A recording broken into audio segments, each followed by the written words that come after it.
Yep. There you go. Okay.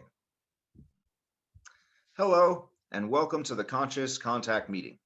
My name is Evan, and we welcome you all. This meeting is being recorded and may be shared on YouTube later. If you would like to anonymize yourself by turning off video, please do so now.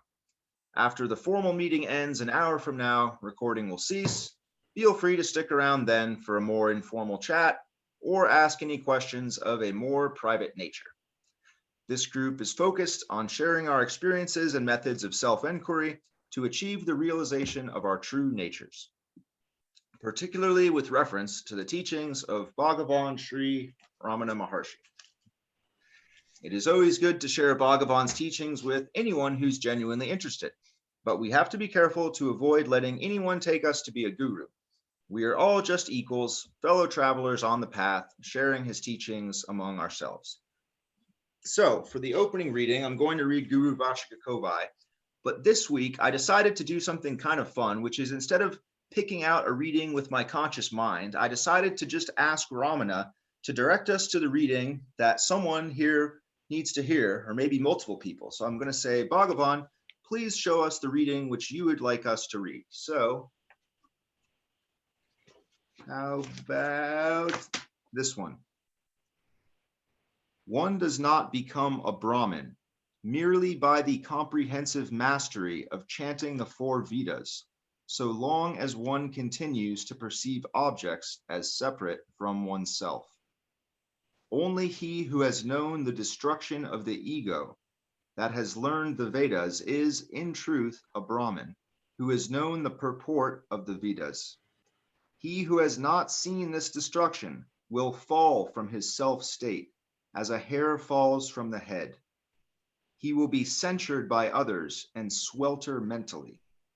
Question: are not the Brahmins considered to be the priests or intermediaries between God and others? Bhagavan: yes, but who is a Brahmin? A Brahmin is one who has realized Brahman. Such a one has no sense of individuality in him. He cannot think that he acts as an intermediary. Okay, there's our opening reading from Guru Vachika Kovai. So this week is going to be so much fun. I'm really looking forward to this. As you guys know, every week I scan some different people, and this week we have found Ishtar. Of course, as usual, I surrendered to Bhagavan, and he sent the right person to me, as he always does. So how to introduce Ishtar. I've spoken with Ishtar. He has a lot of interesting stuff to share. He's definitely been on many different colorful branches of this spiritual path that we're all on. And the way that I would like to relate it to the teachings of Bhagavan, I watched Ishtar's Bat Gap interview, and it really made me think of how Bhagavan teaches that this entire world is a projection of our mind, and that this is not just true theoretically or abstractly, it's literally true in every single moment. And Ishtar can describe different states he's been in, different worlds, different entities, very vividly, very intensely. And some people, I bet, say to him probably all the time, yeah, Ishtar, but how do you know if that's real or if that's just your imagination? And to that, I would say that until you experience or achieve self-realization, everything is your imagination. Yeah, the world that Ishtar sees could be imagination, but this book is also just as much imagination. That's what I personally believe. So to those who would say, oh, it could just be your imagination, I would say this is all just our imagination. So whatever worlds and realms you can go into are exactly as real as the world and realm that I'm sitting in here right now with this chair and this floor and so on.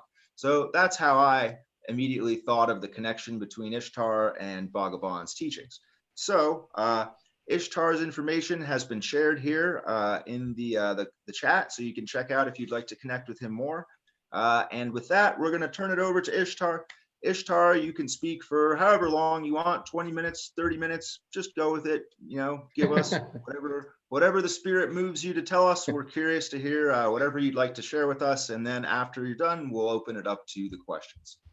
So I hand the floor over to you. Thank you very much, Evan. As is often the case, you probably You probably oversold me in some way, but that's not a problem at all. Not a problem at all. So let's see. I think you said a bit about the journey or something of that nature. And well, it did start very young, and as it kind of does for all of us. But for me, I guess I've had memories that I wasn't supposed to have, and I didn't know that I was supposed to have them when I was having them. And it probably wasn't until I was, I think, age 17 or something, sitting in a high school AP psychology class and going through the textbook and, kind of getting into the memory and then later neuroscience part, where I was like, oh, good heavens, that maybe all that content ought not to be there. And that was mainly in the crib. There was my earliest memories were simply of sitting down in the crib and getting up probably several hours before my mother, who was usually the first one in the house up, came into my room. And it wasn't any kind of special phenomena. It was simply having a sense of being everywhere and being everything, and being in the sort of the wood and plastic and metal construction of my crib, being in the blue curtains that were about 10 feet away, being in the carpet, being in my mother when she would come in, being in my older sister when she would poke her head through my crib bars and try to play with me. It was a wonderful sense of sort of non-local awareness that would sometimes extend out far beyond the bedroom walls. And yeah, there was also a lot of other phenomena that you were alluding to there. See, I think I was allowed to experience the phenomena because my parents praised, I think reinforced me having a good imagination. So basically everything that I experienced that was like that was simply just put into that imagination category. And so that allowed all that sort of stuff to happen. Probably the first one there was when this old lady walked into my bedroom who looked a little bit like my grandmother, except about a foot shorter, and walked by the crib. And then she proceeded to keep walking until she walked through the back wall of the room. And then I thought, oh my God, that's fascinating. Geez, when I learn how to escape this thing and learn how to walk, I'm gonna try that trick myself. And so I wasn't afraid at all. And then that was sort of the first of many sort of similar visitors. And as I got older, I kind of had an intuitive understanding that I was supposed to go into some kind of meditation. I didn't have that word for it, obviously, but I would close my eyes and find myself going into this vast, undifferentiated space that was always kind of there. I was just kind of going more deeply into it, and then that would sort of project that out in front of my body, and whoever was coming in to talk to me would then be gone. As I got older, I had to add sort of tricks to handle my psychology. So I turned my room into the office of basically into Jeremy Brett's Sherlock Holmes office, and that allowed me to treat these visitors as clients, and then I wouldn't be so afraid because the volume sort of increased. But that's neither here nor there. There's all that. This is the non-duality group. The non-duality groups aren't ever interested in this sort of thing, which is, of course, not always true, but they kind of go in a different sort of direction. But that kind of living in that sort of undifferentiated presence lasted till about age 7. I wasn't kicked out of it by language acquisition, although I thought that acquiring language was actually going to be a dubious sort of undertaking.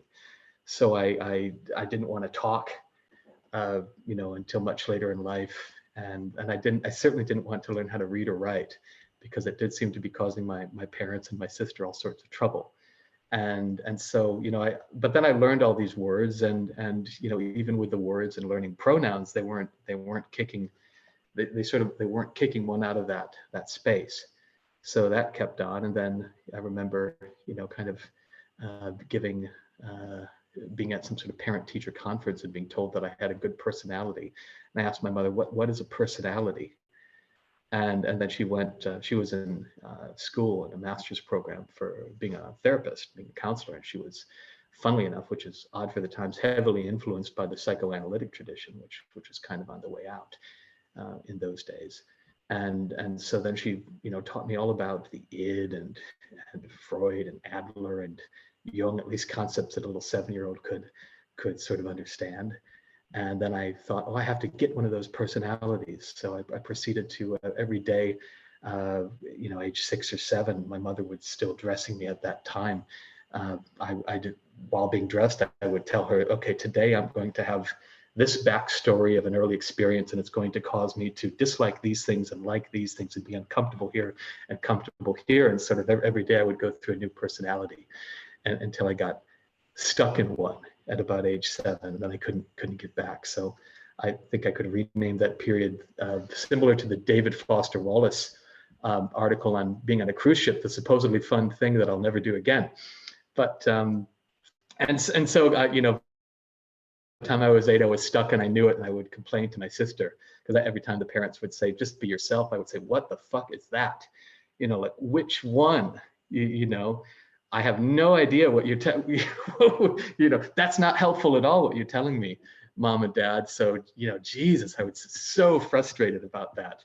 And she said that just drove me crazy. But, childhood sort of moved on and continued. And, every now and then I would find myself falling into that undifferentiated vastness, but it was, getting further between. Then I had a near-death experience, and that was just a sudden plunge. And, that was at age 13. And that was both a massive blessing because it brought me to an even deeper experience than what I'd had years before in the crib. I was also more conscious of that. There was an ego to be stripped off, but it was also rough because there was a loss of a parent involved in that. And that, a mother in this case, and that sort of put me into a state that blessedly lasted for about 3 or 4 months before it faded out. And it was a blessing because I think being in that space allowed my psychology to handle the grief in probably the most efficient manner it could possibly handle those 3 to 4 months of grief, because there's absolutely no resistance. There was no psychological, extra psychological suffering on top of the pain. It was a river of everything that Elizabeth Kubler-Ross would write out in a book, in the exact ordering that she sort of formulated it for people who are grieving. But at the same time as all this intensity was moving through my early pubescent frame, there was this vast spaciousness. It was akin to sitting in the back of a waterfall in a dry cave while this river was moving at 100 miles per hour. That was fascinating. That was also fascinating because when I had the wherewithal, I would sort of look into my father and feel and look into my sister and feel and look into the members of the community who were spending a lot of time with us, and notice that they didn't seem to be having that same experience. There was a time I was about to ask my dad, "Hey, Dad, are you experiencing that strange joy?" and something said like, "Maybe don't talk about that right now." So like, okay, we won't do that. Good idea. But that was what was most interesting, because even amidst all of this pain, and even when the pain wasn't there, there was a massive freedom, a massive joy, because there was simply no more fear. And I would even try to take myself away from that presence, and it was impossible. And it was hilarious. It was hilarious because it was impossible. And after about 4 months, who knows why I faded out of it? Probably because I was too young at the time. There were other things that probably wanted to happen. Maybe so I could, learn a more helpful means or more reliable, because I remember I had friends, even some sort of adult figures, who were noticing that I was in a very different space and they considered it positive. And they were saying, well, how do I get into that space? I said, I don't know. I think the trick is probably just get as close to death as you possibly can. and, just not die. So, maybe don't go for car accident right away, but maybe, jump off, 15 foot onto, sand or grass, and just put the scare into you a little bit. And I was, of course I knew that was kind of dicey, so it was a joke. But, then it faded, and, I had no idea what I had been experiencing until I, at random, walked into a metaphysical bookstore with my sister, and I'd never been interested in going into a metaphysical bookstore in my life. Too bad I should have gotten into one, but I just saw incense and like sort of wind chimes and, colorful things. I was like, I don't know about that, sis, but she was my older sister, and I always did everything that she asked me to do, basically. And I was a good sport and went in with her and went into a back and opened up a book at random, and it was talking about meditative experiences of yogis, and just happened to find a page where they were talking about all the conditions that I had been experiencing just a year before, and I was hooked. One of those moments where all the hairs stand up on your entire body, and you get the sense of a vast energy that's upwelling through the spine. And so that was that. And then it was just, I spent the next 2 years in that bookstore, and in the spirituality and religion section of the library across the street, not particularly making any good progress, probably, but just, just being very ardent and curious, and, trying everything but the kitchen sink. And it was at this point that a lot of sort of TM people were around me all of a sudden, who were just my friends. They weren't exactly pushing TM on me, but they were offering, and I felt this strange draw to it, but also a sense not to do it. I'll try to get out of this biography quick. Biographies can be sort of tiresome, but moving ahead, I tried all these methods out. I attempted to teach myself meditation by copying what they were doing in the film The Little Buddha, which, suffice to say, resulted more in lots of hilarity than any kind of effective transformation of consciousness. And later learned some, I suppose, Vipassana-like techniques and concentration techniques, and I think I was always wired for some kind of practice, actually, from a very early age. I had these, looking back, I had a lot of moments where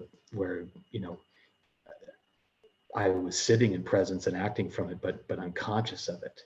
And so I would have these older mentors who seemed to be, they were exuding the same presence that I experienced in the car accident, which was wonderful. So I loved hanging out with them, because there was just a spaciousness and an openness there.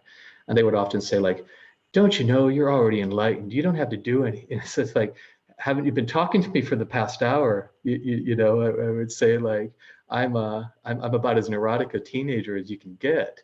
So don't tell me that, because I'm glad that you're telling me that. And I think you probably might even be understanding that to be true experientially, but it's not really doing me any sort of practical good here on this path. And there would be days where I would just wake up and there would be only spacious presence, and the thoughts were just like gentle little ducks swimming on the surface of the lake, and I was at the bottom. And those were wonderful days, but it was impossible to kind of have them come about at will. They would just kind of come and go, and when they were there, I would enjoy the hell out of that space. And then, years later, after doing some crazy ascetic type meditation practice for my last year and a half of being in high school, I was, walking home back to my house, and I, previous to this, I had been reading Yogananda's wonderful book. I'm not exactly sure that, I'm probably glad I didn't attempt Kriya Yoga as the main thing, because I think it's a bit hard. But the book sure hit me like a sledgehammer in the heart, and opened up all sorts of things. And walking home, I've been praying to Babaji, show me the path, please show me the path, because I don't have a clue of where I'm supposed to go.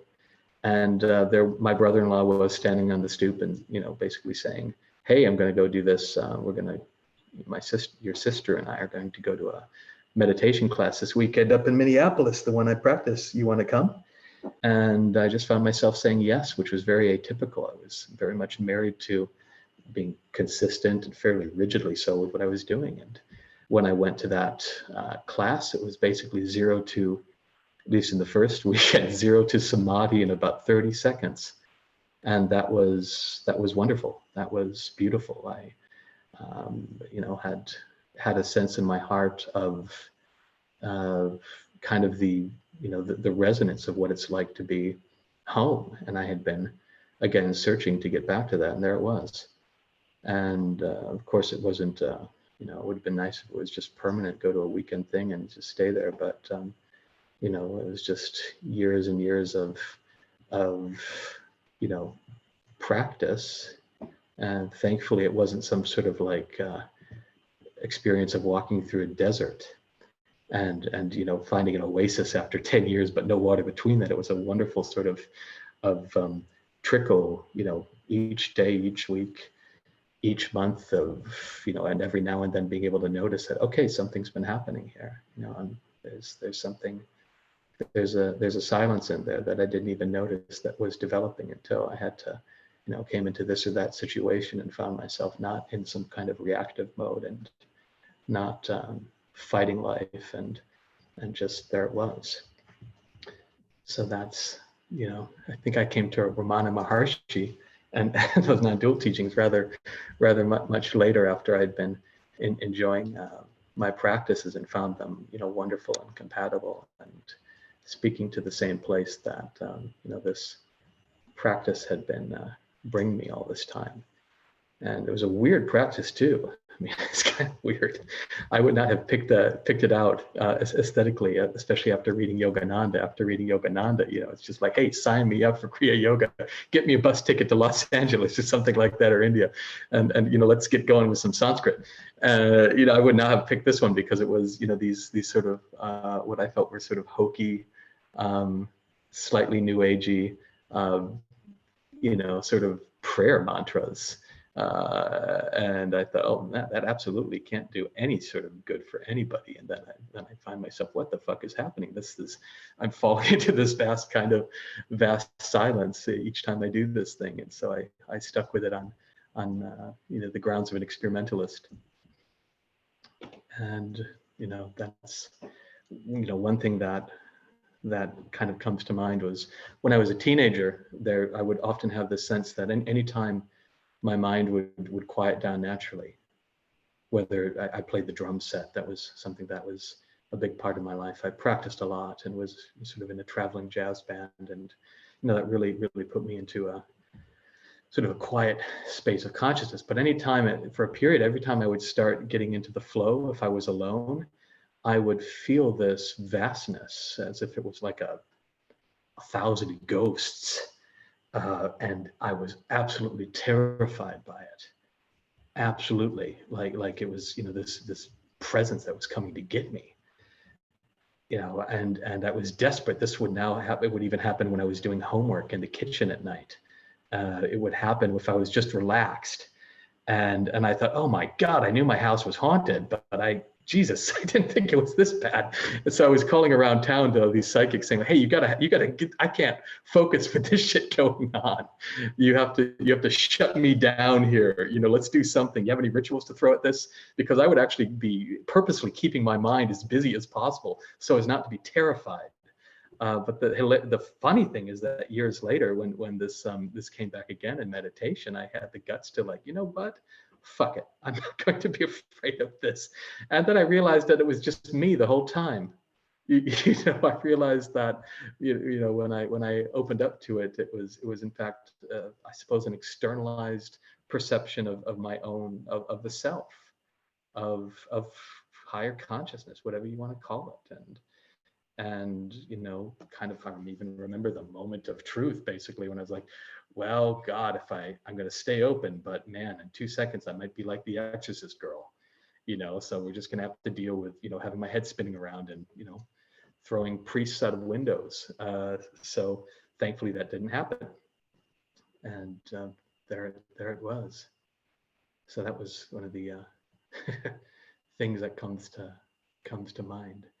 But there was kind of a progression, whether been a progression, sort of loose. I tend not to be overly enamored with sort of maps or taxonomies of states of consciousness or the spiritual journey. Not because I don't think there are stages. There tends to be, but just because I think people are so varied that different things, different petals are trying to sort of flower at different times. But that said, it was a very similar progression as is talked about in TM. Excuse me, I got a dry throat.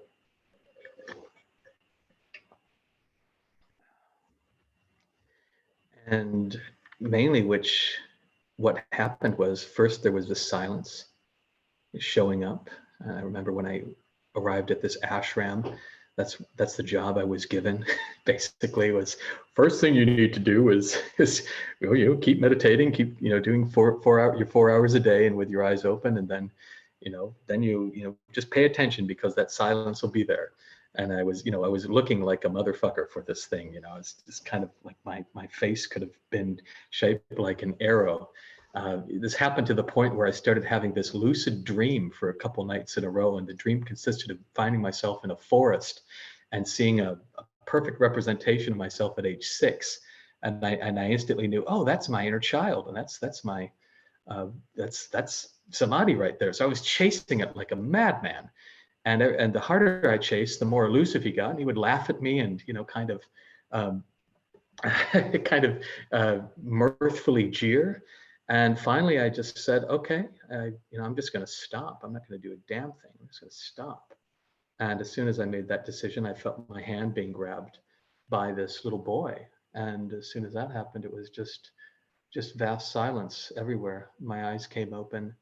It was about 5 a.m, and everything that I looked at was me.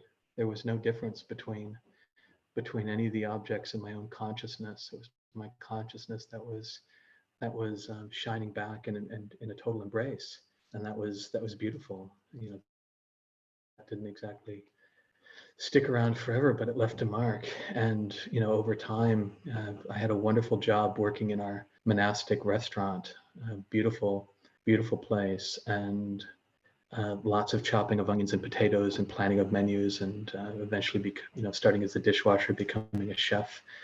And one day I was just at the chopping block cutting some onions, and there was just a sudden realization that for I don't know how long I've just been immersed in absolute vast silence, and it felt as if I extended 100 feet behind my body. And noticing that, I was sucked even deeper into it until it wrapped into everything, until there was nothing other than that. And there began the experience, the more consistent experience, I should say, of the witnessing consciousness, as we like to call it in the sort of the TM-ish world that I come out of it, or pragya. Different people use different words and mean different things, but there's that sense of basically being again behind the waterfall and looking out at everything as it moved. And it wasn't long after that, I think there was always a lot of Shakti in me. I've never been, sometimes I harsh on non-dual groups because they tend to be male and intellectual, and maybe not always so feeling. And I was always quite feeling too. I was very, intellectual, but it's like I couldn't, just, kind of, that was my family. It's a bunch of people with 160 IQs who all depress themselves to death with their intellects. That's like, no, I don't need to, choke on my own vomit because my intellect has depressed me. Not like, great uncle so-and-so. So it wasn't long after. So with every time there was silence, there was also this love. There was not a gap. There was not much of a dry gap in my life. Like I know many people, they describe this like, oh my God, I was in this silence, but after a while, it's like, there's no feeling. There's nothing wrong with that. But it wasn't long before I started seeing, fairies and angels again, or I started to see this radiant fire in things, behind things, and that kind of went on for a while, until there was this wonderful experience of sort of feeling the world as my body. And so this is kind of the dance that happens these days, is sort of going in and out of that, or phasing in and out of that sense of, having very little differentiation between, what is my consciousness and what is the consciousness that's in that chair. Because it seems that the chair is made of consciousness too. Whether that's objectively true or not, that's a different matter. People can talk about the hard problem of consciousness and things like that until the cows come home. But the sort of the subjective experience is very much of just, having very little boundary, very, very porous boundaries, I should say, in that respect. And that's been blessed. And well, look at the time. Good, I'm trying to keep it a little bit short, but geez, what else to say? I don't know. Yeah. Wow. Well, let me jump in there. That was really cool, man. Oh, that was awesome. I could connect to that a lot. I think one thing I really loved about it so much was that you came at it from an experiential point of view. Maybe you didn't necessarily use a ton of the terms that you would find in, say, Ramana, but I think the fascinating thing is that when you read stuff, whether it's Ramana or Nisargadatta, you see that they're really describing this inner world of consciousness. And then you look at people who come from different spiritual paths and you see how they experience similar things. Even though they may not use the same terms, you really do see how Ramana and other masters point to this underlying reality. And it's fascinating to see how you can experience these things before you even really know what you're experiencing. But then later, when you read the books and you start to see this sort of map they'd laid out, an example that I saw was how you talked about when you were young, how you were almost trying to figure out what your personality was. And you sort of realized that personality was like liquid. It wasn't like a fixed thing. It's like everyone sort of picks their personality. And, when you read the book, I Am That, Nisargadatta is just hammering on the fact that your personality is not real. It's this imaginary made up construct. It doesn't have any reality to it. It's just like this little, house of cards that we all build up, and most people go through life. They are this house of cards. And for certain people, for whatever reason, that process where, we all start in this undifferentiated, pure imagination state, and then society kind of glues us into consensus reality. Like, this is how the world is. And in a way, we're all being trained to narrow our imaginations into this little box. And we go through life thinking that that's reality until you run into a Nisargadatta or a Ramana who kind of help you loosen that conditioning and start to see the actual reality. And for whatever reason, I think certain people just those screws aren't quite as tight. And especially if society isn't able to totally stick you in the box, then I think that you may end up having experiences like you did. Or it reminds me of Jill shared with us a few weeks ago about experiences she had. And so that was how I related to it myself, was seeing a lot of the things that I've experienced and that I've seen in the book, and seeing how you sort of spoke about it from your own language, your own perspective, oftentimes before you even really knew what was going on exactly.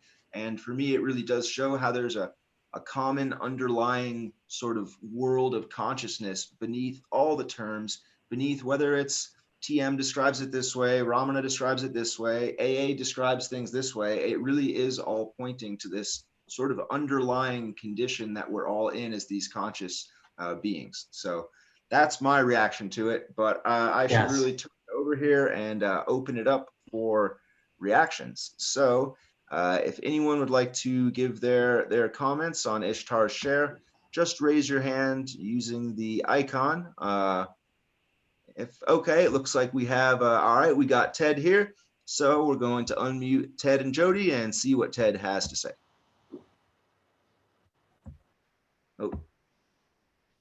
Oh, muted. Can't hear you. Oh, He's muted. Again. Can you hear me now? Go. Okay. Yep. Now we got you. First question: how do you prefer to be called, Ishtar or Tama? Oh, you should go by Ishtar. Yeah, most people know me as that. Okay. The second question is: in your meditation experience in Minneapolis, which sounded absolutely fabulous. I'm glad you took up your brother's invitation to go there. I think it's your brother.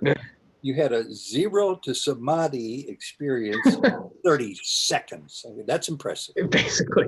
So where are you now? Is that still happening? Do you have a daily practice? Are you still moving forward, or are you content being right where you are spiritually? Actually, I'm in all of the above. Really, to that, I'm absolutely content where I am, but everything's still moving. I don't think there's any. I don't know the last time I actually realistically thought this is the floor of possible relaxation that can be achieved in this life. I don't think there's any kind of floor to that, and I still do the practice mainly because I enjoy the hell out of it, and it's just wonderfully restful and continues to be expansive. Was it surprising to you to have that 0 to samadhi experience so quickly? Was it the meditation Yes. that contributed to it, or can you do that at will? Well, yes, it was absolutely surprising. I didn't think the damn thing was going to work. I was saying like, okay, I'm getting a little vacation from my ascetic life. I'll hang out with my sister and brother-in-law. We're in Minneapolis, great change of pace, and so it was very surprising because I was doing 6 hours a day of concentration meditation. I would wake at 3 a.m., do a cold shower at 3 a.m. and meditate for 3 hours, get my homework done, walk to school, and meditate lunch. And it was just crazy. And all that work was basically for little bits of I would basically be exhausting myself into kind of falling into silence. And I thought, oh wow, this is great. I was still happy about it. I thought this is what everybody has to go through, I'm sure. So I'll just keep it up like a good Midwestern boy would. And so yeah, very surprising. And yeah, at a certain point, it was, that, something of that space, something of that depth started to stick around. And so it's kind of been on a long 19-year trajectory at which that sense of saturation has sort of continued. And a final follow-up, if I might, real quickly. You mentioned your daily practice just a minute ago, but I don't think I heard you describe your daily practice. I think we. Oh, sure. I mean, I could run even through a little something that's quite similar to it. Yeah, absolutely. It's sort of a mantra-based thing. I sometimes call it a prayer mantra type thing. And it's very similar to, say, the way they teach transcendental meditation, or some people teach centering prayer. I've actually been taught 3 versions of centering prayer, all by Catholics. So sometimes I don't think the left hand and the right hand are always on the same page there. All good friends of mine within that tradition. But basically, like I'll give you something that's actually quite similar. It's be like a little English or whatever somebody's first language is. We tend to, bilingual people can do both, or the one that they were born speaking. But I'll think like a little prayer mantra, like praise in the Catholic tradition, praise God from whom all blessings flow. Or actually even our first technique, which I don't usually do this because I like to teach people in a bit more of an immersive space, but I'm feeling a little wild today, is we think this thought simply praise fill in the blank for my life. And the fill in the blank is, you can be kind of atheistic and do this practice, so it doesn't have to be God. It can be, if you are spiritually inclined, it would be your word for basically your conception of the divine or the highest good, or whatever you want to call it, or some quality, even like beauty or love. Everybody's quite different in how they sort of conceptualize, but that was the first practice, this sort of seemingly innocuous phrase, praise God for my life. I could choose God because I had 0 baggage with the word. I wasn't raised with a religious bone in my body.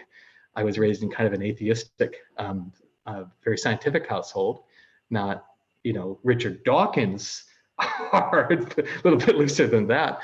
But so if people have baggage with like a word, we say don't use that word. If you were raised in thinking that God is some sort of being that's going to turn you into a pillar of salt for no good reason, then we avoid that. But that's the practice, and we think that the second important part, which might be even the most, is how we use it. And this is in the style of Tien, which is effortlessly. You simply think you introduce these mantras like they're any other thought, like waste paper basket. And you only do it when you notice you're thinking some completely different thought. So it's not like the Shaivites on the Ganges going, Om Namah Shivaya, Om Namah Shivaya, Om Namah. There's no attempt to fight the mind. There's no opposition here. We're not trying to kill the ego or kill the monkey mind. We're instead trying to feed it bananas. And that's the simplest version of the practice, is dropping these pebbles in, like dropping a stone into a pond. So that was the first of like a series of techniques that I learned in this meditation practice that, for whatever reason, did the trick for me. Thank you. I appreciate Praise. that. If everybody else has a question, I'll have a final one maybe later on. That's quite interesting what you mentioned there about using this sort of like mantra, and it almost to me that struck me, the similarity between that and self-enquiry. How I'll use self-enquiry basically when I notice my mind is starting to produce thoughts that I don't like, a thought that bothers me, I sort of recoil from it and I do the enquiry, which is kind of similar, but instead of thinking a mantra, I try to drive it back to the sense of I or the sense of I am, but it's really very similar. That's how I perceive it, at least. Thoughts arise and you sort of annihilate the thought at its place of origin by instead pushing the attention off onto this mantra, which, if I am understanding correctly, you don't actually say it out loud, you think it, right? And so for me, you think it, and you do it very gently. In our tradition, we might avoid the word annihilate, for instance. Even though you could gently annihilate. I kind of avoid that in teaching because it's it could sound very. It's a very annihilate. There's no attempt to push away. It's a very yin accepting sort of procedure, which was a stretch like a for gentle type A Midwestern. Sort of. And exactly. Yeah. My question about it, I'm curious, do you only do it when you're having thoughts which you find to be unwanted, or would you just try to do it with every thought? Like, say you're thinking about something that doesn't bother you. Okay, so you do it. You do it with every thought. Okay, that's where I was curious. Is it to get rid of unwanted thoughts, or is it just continual throughout the day with every thought? And here's another reason why maybe I would usually teach it longer is because there's absolutely no attempt to get rid of thoughts. Zero in the mindset. This is totally effortless, totally easy, and it gets easier as we go. There's zero sense of I'm going to use this thing as like my means to get away from everything. Although naturalistically we often have that, and that's natural. But in the use of it, it's just okay. I'm going to drop this crazy magic bean into the soil of my mind and see what the hell happens. And it's basically a vehicle which takes us into the answer to that question experientially. It takes into the unbound, into that ineffable strata. So very cool, very cool. Well, I should our floor is still open here, so if anyone else has questions or feedback or would like to share everything, just throw up the hand icon. Let's see who we have here.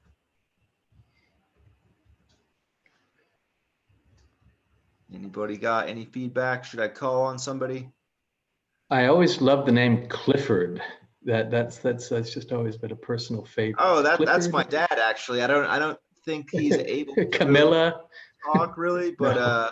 Let's see. I'm curious to hear what David Roberts has to say. I'm curious to hear David Roberts looks like someone out of my dream. That's the funny thing, actually. Really? Oh, well, this is perfect then. Let's see what Dave Roberts. Come on, Dave Roberts, give us your reaction here. Hello, Evan, and hello, Ishtar.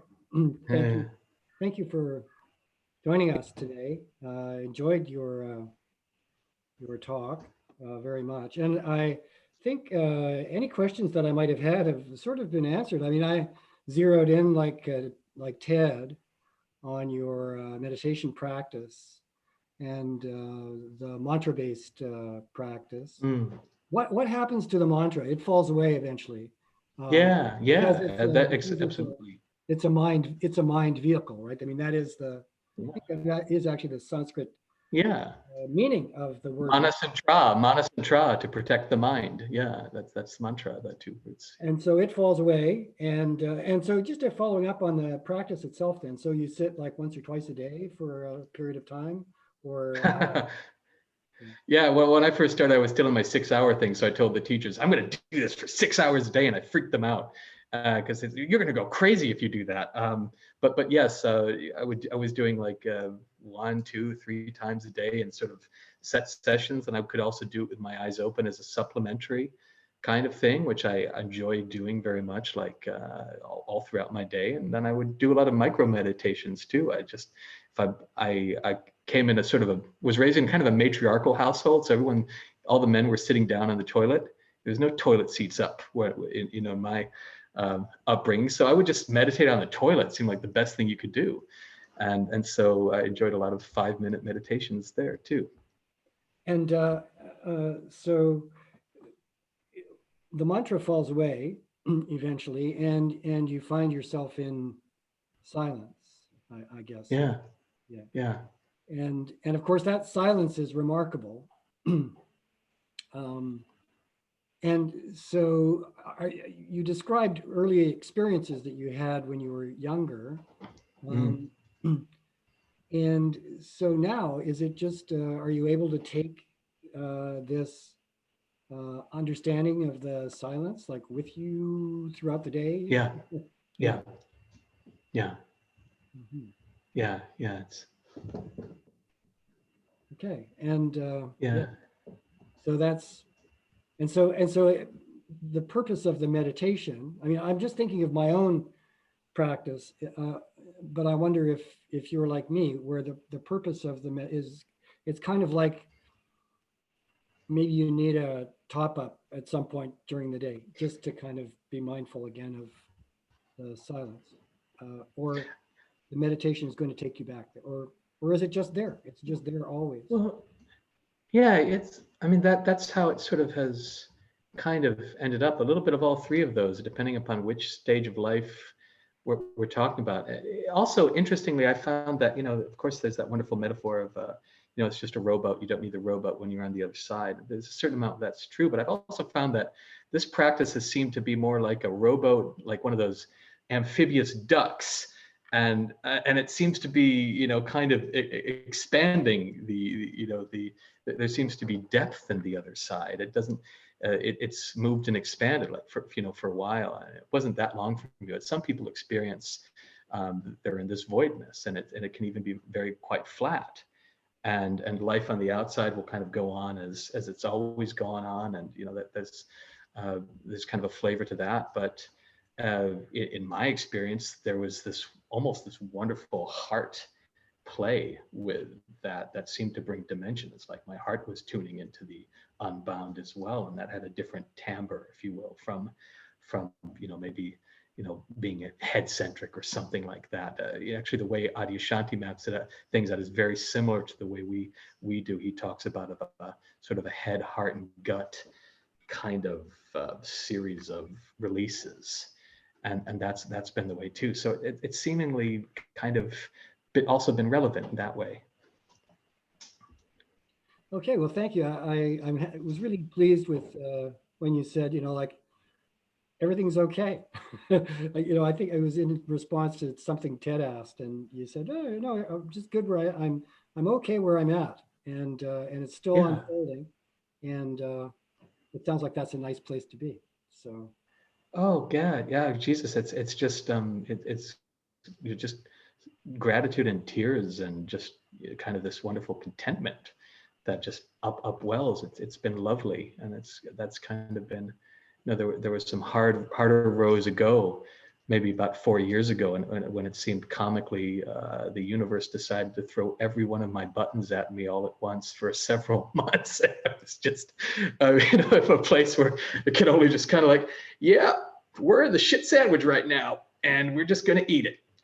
Because there was no avoiding it. There was no it was just training me like a hammer to just accept everything and just not push back, because every time I tried to push back subtly, I ended up getting hit on the head with a mallet again. And going through that shit sandwich period of, I shouldn't say sandwich because I wasn't eating, it was more like being bathed in it, like the sewer pipes above your head. was wonderful. And for, when that subsided, it was just this emptiness, this vast sense of spaciousness in my stomach, where before I was unconscious of how knotted up it was still down there. I was unconscious of a lot of resistance, and it was just wonderful. So it sounds more like your path is maybe one of surrender rather than self-inquiry.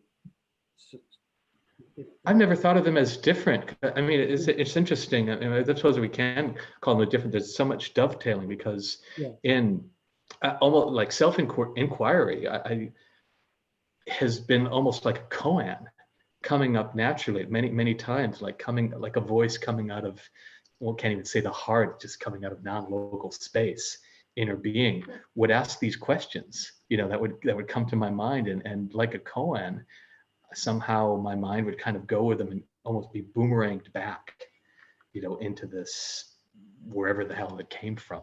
So in that sense, maybe it wasn't less self-inquiry has come to me more like something that was trying to do me. And maybe, I guess that's surrender than something that I was having to do as, the boomerang sort of throwing itself. Yeah, no, I think you're right. They are very much the same. So thank you. Yeah, that's interesting. You mentioned that, because it's definitely an experience I've had, that when I'm trying to start the inquiry for quite a while, I'm like doing the inquiry and I'm like pushing it. But then a crucial point seems to get hit where the momentum builds up and it starts to almost do itself. Yeah. And at that point, you almost have to put in energy to stop it. It's like it starts just going on its own. So that's how I sort of related to what you said with this sort of boomerang thing, that you have to kind of launch it, but then it comes back on you. And you almost start to wonder, am I doing self-inquiry, or is the self-inquiry putting in the effort? Is it doing something to me? It almost becomes hard to tell. It's like you realize the two are almost the same thing. And it's almost like a strange paradox. But that's what's happened to me. You experience it if you put a lot of effort into this sadhana, whether it's the self-inquiry or, of course, many people have pointed out that as you do that mantra or that japa practice, that the sound begins to repeat itself, that it starts off with the mind. I mean, I haven't done a lot of the mantra, but there are many accounts, if you read, different David Godman books, like Lakshmana Swami, where they talk about how you start repeating the mantra, but the mantra then goes on automatically, and it eventually sort of acquires its own momentum and just goes on all the time.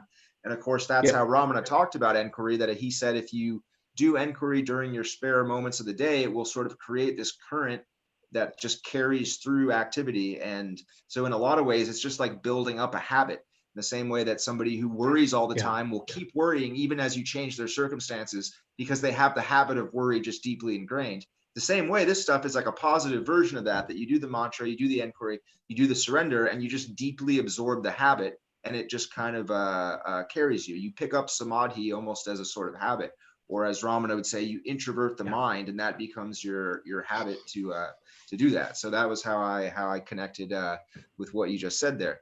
But I don't want to talk the whole time myself. I really wanted to ask Jill what she thought, because I could see a lot of connection between some things that Jill was telling us a while back and what you said, Ishtar. So Jill, if you're there, I'd like to unmute you and just hear what your reaction is to our talk today. Hi, Ishtar. Thank you so much for sharing today. I got to tell you that I love the way that you came from such a sweet, egoless place, and that there is no one way. That felt really good to me. Also, I got to ask you about this. Listen, when you were talking about being a toddler, being little, and having, being awake. I wanted to ask you. I have memories of being an infant, and not having the language for it till many years later, that I hadn't gone to sleep yet. That's why it's so crystal clear in my mind, and the luminescent quality of particle, before the dream is established, when we're still awake, and I just loved hearing you share about that, and that sense also of being in them, knowing them like on an interior level, that kind of connection. And it's an amazing experience, and it was so good. I'll tell you, it's just so good to hear you talk about it, and that it has and that your journey has been pretty freaking steadfast, you know. So I felt like I know you when you were talking. You just it felt kindred to me. Like, did one of my daughters bring him home? Have I seen him before? You know? But anyway, it's wonderful to meet you and to hear your story. And thank you so much for being with us. I'm richer for having heard you today. Oh, thank you. I mean, I used to have more hair. It's been Me too. escaping, but it used to look like yours. So, you know, there could be some resemblance there. Thank you. Yeah, no, but that is beautiful. And that for some reason, I had this pseudo practice when I was 4. I was obsessed with memory, just as a phenomena. And so what I would do when I was moved to being in a bed from my crib at about 3 or 4 is I would go backwards every night and try to remember every single instance of my life running back. And when I would hit a place I couldn't remember, I experienced as a kind of a knot in my nervous system. And then I would reconcile. I would often start crying as I was reconciling it. And then I could, you know, kind of flow backwards. And this I could do until I was about 5.5, 6. And then I was hitting points where I couldn't get back. But, you know, I don't know why I had that compulsion, but it would always end in silence. So I think I was in a very strange way, reflectively trying to clean my nervous system unconsciously. So I don't know, you have a lot, when you were talking about your experience, I had a lot of resonance with how your nervous system is shaped and very beautiful. So thank you. That's why I talked about those things, because I don't know, I felt them somehow shared in you too. Thanks so much.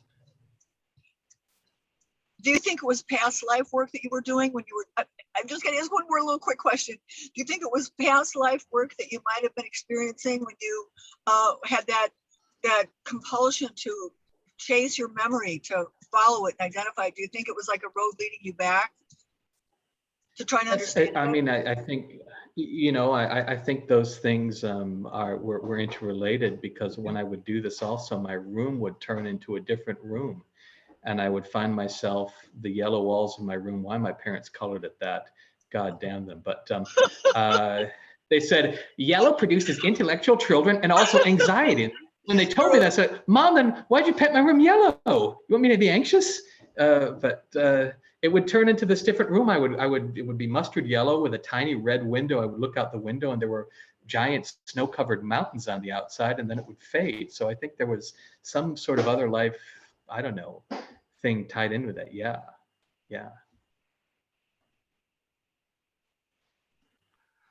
Okay, well, I knew you guys had an energetic vibe, similar thing there. I knew you were going to like this one, Jill. Okay, well, I wanted to hear if Sunny's there. I was curious to hear what Sunny had to say about it. So Sunny, if you're there, I'm very curious to have any thoughts, any reactions that you had to Ishtar's share today. Hey, I'm kind of distracted here. I'm out and about, so I appreciate you calling on me. But this has been a great session. I'm going to take a pass. Sorry. Sonny may be in a dangerous situation as he speeds along in his Ferrari on the highway, as he is known to do. So we will have to, yes, let's throw it on to Mr. Gilbank here, the original organizer of our show. If you're still there, David, I'm curious to hear what your thoughts.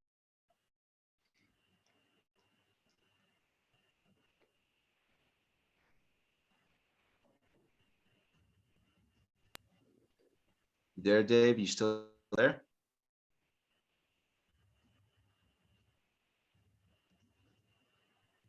Okay, I guess Dave's not with us at the moment. Well, that's too bad. I was really curious to hear what Dave had to say. Well, it looks like we're just about out of time anyway. Does anyone have anything else that they would like to share before we close it up? Everybody good? Well, allow me. Is there anybody else? Ted. We got Ted already. Ted wants. Yeah, go for it, Ted. Let me unmute you there. Yeah, a real quick question. One about Ramana. The first one is, you obviously were born awakened, or you were born on the journey, or you're born on the spiritual path, because you hit ground zero running with your abilities. Do you think people are born with these qualities of being awakened, which is, one of many words you could use to describe this? Or do you feel those are gifts or skills that can be acquired by many of us who are interested in pursuing that? Well, absolutely both. That's it seems like, again, I kind of sometimes am averse to maps, even though I love them so much. But it seems like that we might be born with slightly different initial conditions, which maybe some people, if enlightenment is an accident, and maybe some people are just seriously accident prone. But I think we can all sort of increase our proneness to accidents. And I've seen people, I've taught some, like, for instance, Midwestern engineers who seem to have a real sticks up their asses, and be enamored with their own ego. And I've seen them after, for whatever reason, something comes into their life and they decide, I'm going to meditate. You know what? I'm going to take this energy and meditate, and they have, that stick has come out. And they I know a lot of people say, like, I got to do a British accent. I can't do any accents when I get to this state. But so, like, Ish, you know what? Like 2 years ago, I would never be having this conversation with anybody. It's crazy what the experiences I'm talking about. So I don't know. I have hope. I don't necessarily know the history of all these souls, if we want to use the word soul. But absolutely, I think it's endemic to everybody. In fact, I think that here, I thought, actually, when I went out to teach meditation, I thought, oh man, I'm going to find most people are repressing things like anger and jealousy, or things that are classically uncomfortable. I've really found that most people are repressing love like crazy, like joy, like there's a, we don't know it, but there is an active, like unconscious thing, but that's because there's such a force, there's such an upwelling. There's a Kali inside us who's trying to break the windows all the time. If we just give them a bit of a chance, they're going to demolish our little plans of mice and men. So I'm very optimistic about that. And real quickly, this is because this is a Ramana Zoomcast. I heard Evans quote you at the beginning by saying, and it's fascinating, the entire world is an extension of our mind, but isn't our mind equally as unreal as the world is? I mean, that's one of Ramana Maharshi's basic teachings, that none of this exists, including our mind and our thoughts. Yeah. I mean, here we get into word definitions. I mean, if we take mind and we turn it into, something more than the limited individual space, or maybe something, put a capital M on it, then yeah. I think there's a certain, I think the source, for whatever reason, is creating this world, but yes, everything is equally illusory in that sense of mind or whatever. But here, I think the universe is kind of like a Russian doll. And at different levels of the Russian doll, you can have equally correct, but sometimes even diametrically opposed mappings and languagings of the phenomena that's happening. So then we get to that, Ishtar, thank you. Issue of yeah. Yes, that was another thing I wanted to say, Ishtar, was I think that one thing I appreciated about your approach was that I think that it's normal that as we go on the spiritual path, that we experience different states, different levels of peace, more mental stillness. And what I liked about your story was that how you would experience these states, but you kept going. And I think that's something that Ramana and Sargadatta mentioned, that I think a mistake some people make is well, maybe it's not even a mistake. They get some peace, they get some stillness, and they think, well, that's the end of the path. The end, it's done. And and what I liked was that how you experienced that benefits. You got some new stillness, you got this, but then you kept going, you kept reaching. And it really reminded me of, I just finished reading the third volume of the story about Papaji. I don't know if you're familiar with him, but Papaji, even after he had traveled all around the world, had been with Ramana Maharshi, had become a jnani, he taught thousands and thousands of people. Even as he was an old man, he was still, he has this dialogue at the end of the book where he's talking with David, and he's saying, I still want to go deeper. I still want to find more mystery. I still want to get to the end. And David Godman saying to him, well, but you already haven't. And Papaji says, I don't know, there's just this thing in me, until this body drops away, I'm going to keep pushing it deeper. And so I thought that I liked to see that in your attitude, that you tried different approaches, you kept kind of going with it, because it's so hard to say, you know, when is this road over? Who knows? Whatever point we reach, there even may be a greater point. And I think that's the mystery of it, is none of us really know exactly where we are on the journey. That's one of the greatest challenges, is being on the spiritual journey, knowing where we are exactly. You know, is it all a circle? Am I here and before then I was here? And who knows? I don't know. But that's one of the things about the spiritual path, is I think we just have to keep going forward and not even try to intellectualize where we are, but just trust that the higher force is guiding us. And as long as we keep doing our practice, whether it's a meditation or a surrender, you know, if I was thinking the other day, I was thinking, you know, if you really reach the end, would you even want to reach the end? I was thinking, you know, if someone could say, yeah, just say this one mantra and you'll be at the end, and the spiritual journey will be over. You'll have completed. I was thinking, would I even want to? In a way, that would sort of ruin it, because then there wouldn't be anything else. You know, the beauty is being on the path, is going deeper and not knowing where I am. If someone could say, here, just take this magic token and spin it around and you'll be at the end, I would feel sort of disappointed, like, well, it's over. Well, what do I do now? How could you totally outsize how could you outsize infinity? I mean, it's just, you know, it's your Waterloo right there. So, you know, yeah. And that one funny thing I remember from actually Maharishi Mahesh Yogi, so I have a lot of his quotes in this little brain, is somebody asked him, like, Maharishi, obviously an American, Maharishi, what happens when you come to the end of the path and you know, you are the whole ocean? What do you do then? He said, well, when you become the whole ocean, then you can enjoy all the wondrous life of the sea. And that's it, you know. It's like, and then, you know, not this eventually turns into and this, and I think it's an endless amount of this. So, well, that's a great attitude to have. It reminds me of someone I knew in AA who was in a great spiritual state, would always emphasize, be teachable by anyone. And just like Ramana always emphasizes, that you should always place yourself below. As Ramana said, if you find anyone inferior to you, you should become envious of them, and you should try to place yourself even below them. And according to Ramana, that's how God became God, was that God is the humblest force in the universe, that even lowers himself beneath his devotees and has no ego whatsoever. And for that reason, God has attained the state of godhood, according to Ramana's explanation. So, okay, well, let's conclude the recorded portion of the meeting, and then we can just hang around and chat for a bit. So to conclude us, why don't we read one more little bit from Guru Vachika Kovai, the book that never gets old for me. Muruganar says, the reason why the self remains motionless is because of its nature as all-pervasive fullness. It only appears to have moved on account of the movement of the mind. In agitated water, the reflected image of the sun appears to move, but that agitation is only in the reflection and not in the real sun. Bhagavan says, if it is asked, how has the Supreme Self, the one without a second, come to possess the limitation of the mind, the form of ignorance?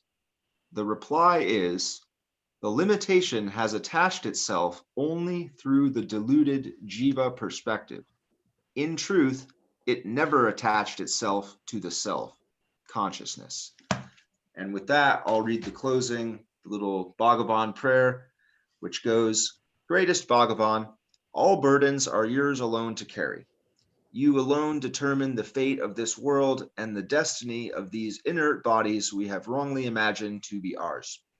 Let us drive our attention inward. That is our only duty. Our cares we cast among the lilies. Thou art all. Thank you so much, everyone, for joining us. Big thanks to Ishtar for sharing his wonderful story with us. Links in the description, and tune in next week. We'll be here at the same time. Have a great week, everybody. Good night. Thanks, Ishtar. You're great. thank you. It was a pleasure.